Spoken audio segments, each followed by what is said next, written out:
Hey all, hope all is well. This is another video in the Road to Grandmaster series. And now we're in a new tournament. This one is the Open Portugal event in February 2019. I was excited. I was excited for a new month. I was excited because I'd gotten back to New York and gotten a little bit more medical treatment and had kind of gotten my health under control a little bit. So I was feeling a little bit fresher, still not anywhere near 100%. I was pretty much operating at about maybe like 50%, and that's pretty much been the case for pretty much the whole year. I was operating somewhere between 40 and 60%, but 40% on the low end. So I was really hoping to have more energy for this one than my last event, which was really just an unmitigated disaster. 3 out of 9 in the Charlotte GMIM Invitational. Anyways, it was the first time I'd been to Portugal too, so it was a cool trip to take. And my grandfather actually surprised me and joined me at the event, which was super cool. He's actually about an 1800 player in his own right, so we were both playing the open section, and actually, we didn't wind up staying in the same lodging because I'd managed to get conditions and he was staying in another place. But it was just cool to have him around during the event and just have that bonding. And it was a great experience. Anyway, back to this game specifically, I was playing the first round against someone named Sacha Ladisic. I think he was about expert level player, about 2,000 rated. Well, it's a game I certainly should win, so I was hoping to get off to a good start. So, he opened with e4. I was black in this one. I played c6, d4, d5, e5. Advance Caro-Kann. Probably the most popular way to handle the Caro-Kann defense these days with white. Most ambitious. Bishop f5, knight f3, e6. This is the kind of the point of the Caro-Kann is the black gets out that that poor light squared bishop, if you will, out of the pawn chain, so that the black doesn't have any bad pieces. Bishop e2, knight d7, castles, and bishop g6. Now, if I'm not mistaken, I believe the most popular move here is knight e7, and then typically they go knight bd2. And now the threat is actually knight h4 to secure the bishop pair. So I think black normally goes h6 here. But I decided I had another idea in mind. So I went bishop g6. Note that my queen is actually still guarding the h4 square. And after a4, that was actually the first kind of new move for me. I think the idea is essentially to play a5 and take more space on the queen side. It makes a lot of sense. I went for rook c8, kind of ignoring this a-pawn push, and white went a5, and now I went a6. And my point here was that I didn't want this pawn to get to a6 because it might be a thorn pawn, and I thought a6 for me would be a nice because it kind of ensures that when I wind up playing c5, which I'm preparing, that there's no bishop b5 checks because I've covered the square. So that was kind of my intent with playing a6 when I did. So bishop d2 was played. And now I went for c5, which is a very thematic break. Note that now my rook is on c8 and my bishop is on line up against c2. I have pretty good pressure there. c3 is played, holding on, keeping the tension.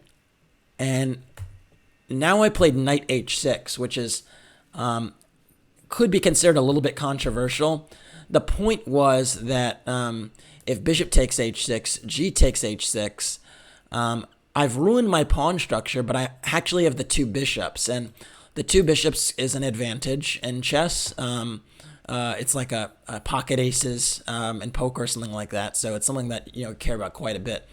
And my pawn structure isn't as bad as it looks because this bishop on g6 does a really fantastic job of almost pretending to act like a pawn. It covers the g file pretty well. So it's not as bad as it looks. So anyways, after knight h6, white played d takes c5, and I was really happy to see this move because once you take here, you've relieved the tension and the e5 pawn is a little weak. So I played bishop takes c5. Also happy to develop a piece to active square, which helps me get closer to castling.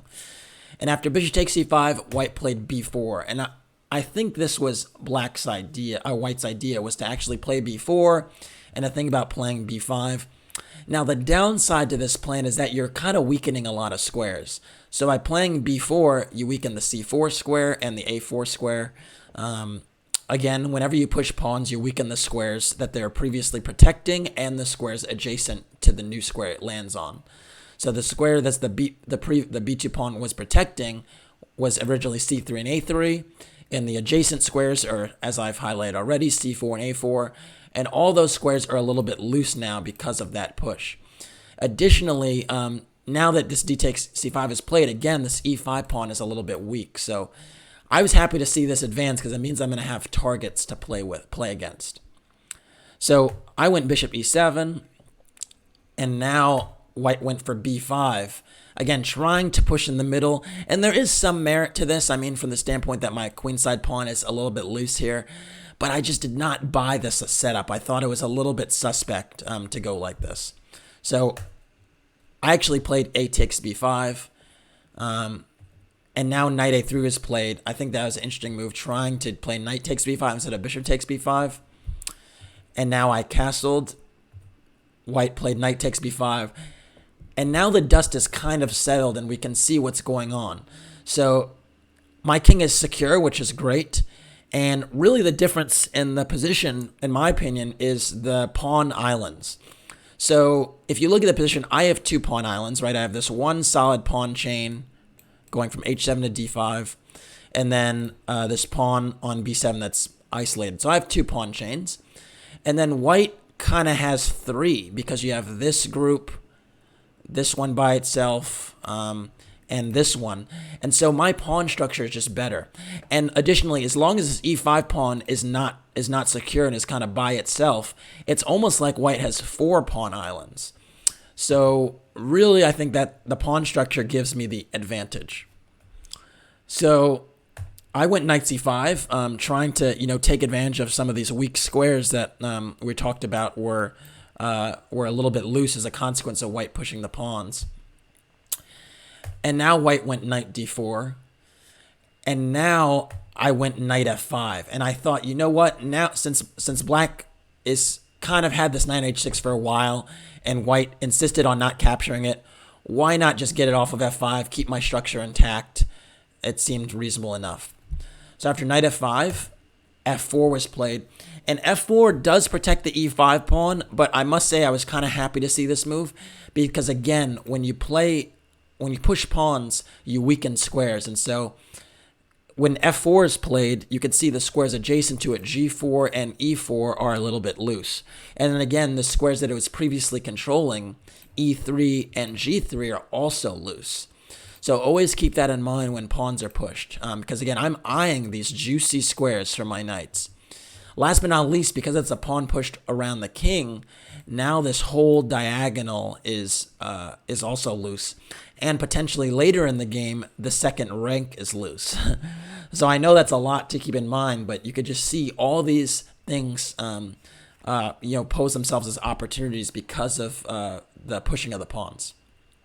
So I went knight e4, trying to take advantage of one of these weak squares right away, and I'm also eyeing the bishop pair.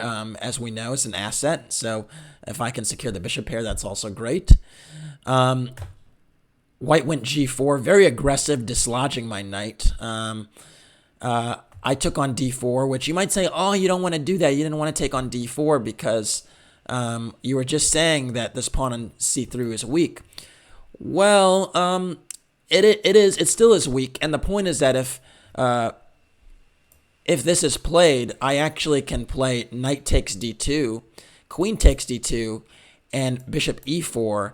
And even in this position, I think black has an advantage because actually maybe I even start with rook c2 first, and then after queen e3, then bishop e4. And even in a position like this, black should have an advantage because you can see this rook is rolling down this the second rank, and the bishop is eyeing this diagonal. And again, black is just a little bit better positioned to get stuff in the game. Note that f5 is not really a threat at all, because now this bishop comes to g5 and starts to work on this diagonal. So really tough position for white if they go for that. So because c takes d4 wasn't played, white played knight takes d4. And again, I'm still eyeing these weaknesses. But I do have to worry a little bit about f5, which traps my bishop. So what I decided to do is I played knight takes d2, queen takes d2, and bishop e4. And my thought process was, well, I didn't win a pawn on c3, but I have the two bishops, and this king is very, very airy. And like we said, f5 doesn't seem to be a problem because I just go bishop g5. So I thought I'd have a really, really good position here. So I felt good. I thought the opening went really great for me. White went a6, trying to liquidate and get rid of one of the weaknesses in the pawn structure. I played b takes a6, bishop takes a6, and rook b8. Now try and get my rook to a new file, maybe getting to the b2 square one day. Note that knight c6 is not a problem for me here because it runs into queen b6 check, and the knight is hanging, so it would just have to go back. So knight c6 is not actually a threat. So white played bishop d3, sort of seeing how strong my bishop on e4 is and saying, you know what, I need to get rid of that bishop. It's very much a nuisance. And I was annoyed because I really don't want to lose the bishop, but I don't really have a choice here. So the question is, do I take on d3, or do I kind of allow him to take and play d takes e4? I thought they both were fine, but in the end, I settled on bishop c5. And the reason for that is I thought that after this trade, bishop takes e4, d takes e4, my queen has access to the d5 square, and my rook might even have access to the d file. And I thought it was a new avenue for play. Additionally, if the king ever tucks itself on h1, you can see with the queen on d5, I would be eyeing this diagonal as well. So I just thought the light squared diagonal and the dynamism that happens as a result of playing d takes e4 is pretty nice. So, yeah, so white played king g2, trying to get out of the initial pin on the knight on d4, and I went queen d5, again taking advantage of this new diagonal opening up for my queen. Another move that was possible was queen h4, and I did consider that. The point is that after h3, I can actually play bishop takes d4, and queen takes d4 is forced, because if you play c takes d4, I have this amazing move, rook b3, and now the rook invades along the third rank. Again, when these pawns were pushed earlier in the game, white pushed these kingside pawns f4 and g4, they're creating big-time weaknesses. So this would just be a winning position because you can't guard the g3 square and the h3 square. So instead, queen takes d4 could be played, and now I have rook fd8 challenging this queen. And after queen f2, which would be forced, I can go queen e7 back. And I still retain quite a bit of pressure here because this pawn on e4 is hard to get rid of. My rooks are in the open files. But I thought this wasn't totally clear, so I decided not to go for it. But that was another opportunity. After queen d5, white played king g3, again, getting out of the diagonal because now I was threatening e3 check. But you could see, again, this king is not very secure. Now, black actually has a winning move here that actually kind of wins on the spot, and I did not see it. But if you want to, you could pause your video for a moment and try to figure out what that move is. So I'll give you a few seconds. And now I'm going to tell you. The winning move, believe it or not, I actually looked at this for a brief second, but I just thought it was a little bit too risky, was actually g5, amazingly enough. The point is that I just weakened this pawn chain, and if you play f takes g5, I go queen takes e5 check, and after queen f4, just trying to block, there's actually queen d5, and amazingly, there are just too many threats because I'm threatening bishop d6. There's also rook b2, and you're just not going to be able to hold on to the king side. Now, again, this is kind of remarkable, and because it just seems like, wow, you're pushing a pawn in front of your king. Why would you want to do that? But it just works tactically.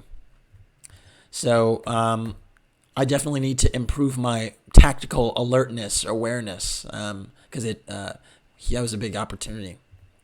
In any case, I decided to play a little bit more slowly and played rook fd8.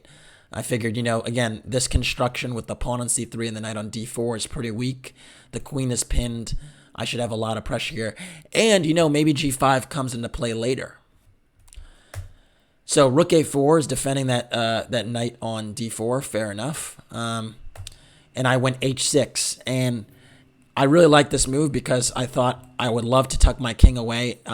Just give my king an escape square, actually, for potential back rank mates. And I thought I still have a lot of pressure. I mean, note, the knight can't move. The rook really can't move. So I thought it's worth it to give myself the time to make an escape square. So white played h4, believe it or not. And I think this is also because white actually saw g5 was actually a threat and decided to kind of clamp down on it best that he could. And so I actually went now and shifted gears and played rook dc8 because I thought, man, all of these pawns in front of the white king are pushed. If my rooks manage to get in on the third rank or the second rank, this is lights out. So I thought, now that all the pawns are pushed, I should hammer the c3 pawn. So after rook dc8, white went rook e1, and now I went rook a8. A little bit of needling. Maybe I wasn't really sure what to do, and because now I shifted gears again. And the point was, I thought, you know what, my rook can't really infiltrate here because rook e3 might happen. So I thought if I trade a pair of rooks on the a file and get to a2, I would get the activity I want. And so rook takes a8. I went queen takes a8. The reason I went queen takes a8 because after rook takes c8, I was a little bit concerned about rook e2. But it turns out I could just go rook a1, think about coming behind, and if queen e3, rook a3. So, again, maybe not the best way to play the way I did because this was an opportunity, but I didn't see it and went for queen takes a8 because I thought maybe now my queen can get active here. And I was really eyeing the c3 square in particular because my rook's already on the c file. So I thought maybe if my queen gets here, I could take on d4 and then rook takes c3 and get in. So queen e3 was played. And now queen a3 landing on that square. And you can see I have so much pressure here. So much pressure horizontally. There's pressure on the pin. And you also can see how this e4 pawn has really been quite the asset for me since I decided to take with the d pawn, because now the d file, the c file have been opened up in a nice way where I can get counterplay. So white went king g2 trying to get out of the pin, and now I went bishop takes d4. I decided now's the time to go for it. C takes d4 and rook c2 check. Rook c2 check is kind of venomous. Note that if rook e2, I actually can play queen takes e3, and the rook can't recapture because of the pin. So now the king is forced back to the first rank, because if you also can't step up with king g3 because I have rook c3 winning the queen. So king f1 king f1 was kind of forced, or king h1, but either was forced. And now the material is equal, but you can see this king on the back rank is so weak that I'm going to have some real attacking pressure now. And I follow that up with rook c3. The point is, I thought, again, with this battery on the third rank, I'll be able to get pressure there. Rook c3, queen takes c4 is played. Now white is a pawn up, but I thought I would have enough of an attack here. I went rook f3 check. King e2. Note that if king g2 is played, I can go rook g3 check, and this king is not going to last very long. At the very least, I could take on g4, and the point is now I'm threatening queen h3. This h4 pawn is hanging. The f4 pawn might be hanging if the queen moves, and this is just not holdable at all. So after this check, king e2 is played, trying to run the other way. And now I actually went rook h3. And the point is, I'm not winning my pawn back right away, but I'm threatening rook h2 check. Let's say like h5 is played. This is not a good move, but I can go rook h2. If the king goes back to f1, I have queen h3, king g1, queen g3, king f1, and queen f2 mate. So really a problem. And then if the king goes the other way to d1, now I have queen a1, queen b1, and this is mate as well. So really white's king is just scrambling here. And so after rook h3, white went for rook b1, which is an interesting move because white is threatening a checkmate here, which is very dangerous. I mean, note that, I did give my king this escape square, but the queen is holding it. So this is a mate in one threat. But you can see this king on e2 is so weak that I should be able to deal with it. And I do deal with it effectively by playing queen a2 check, which is a winning move. The point is you can't block with the rook or the queen, so the king has to step back. And the king went to f1. And after king f1, I actually played the nice tactic queen takes b1 check. And the point is that after queen takes b1, I have rook h1 picking off the queen. Actually, after queen takes b1 was played, Alex actually responded before I made my next move because I think he realized that I was going to win the queen on the next move, and my hand was actually hovering over the piece, and then he just kind of extended his hand because he saw the tactic. So yeah, that was it. A nice, clean first-round game for me. Definitely when you're in an open tournament, it's nice to get off to a good start, so I was happy to do just that, and also even play a little bit of a tactic at the end, so good vibes all around. All right, well, that's it for this one. Thanks for watching. Please like the video and or subscribe to the channel, and if you want to support the Road to Grandmaster journey, you could do so by checking out the link in the description. All right, thank you, and see you next time.